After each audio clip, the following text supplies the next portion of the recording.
What the f is base superstructure? So, base superstructure is this political theory popularized by two German blokes in like the 1800s called Karl Marx and Friedrich Engels.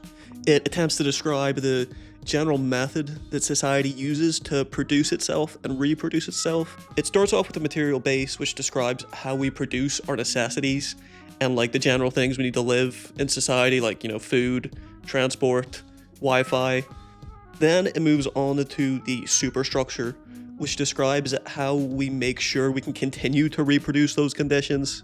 And the base is kind of made of three essential parts. It's the materials, like all the stuff that we actually use, all the raw materials we use to like make society, the tools we use to make use of those materials, and then thirdly, the organization, which is how we organize to use those tools on those materials to end up, making all the shit we need. And the particular way we end up using those three things come together to make a mode of production, which is kind of just a fancy way of saying, the specific way that you end up doing shit like capitalism or communism or socialism or anarchism. It could be any of these kind of modes of producing society.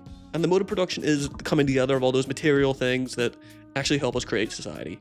But then we have this other shit that goes on kind of above the material stuff, like the most important one being the governments that we have, all these political bodies that attempt to make sure that we can continue reproducing society as we did before.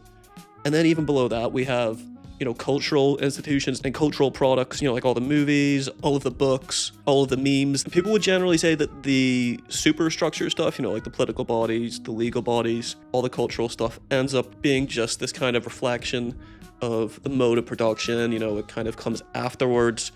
But a lot of people do disagree on that. Like, a lot of people think that, the cultural stuff can actually have an influence on the base, or the political bodies can actually do stuff to move, let's say the organization, the tools.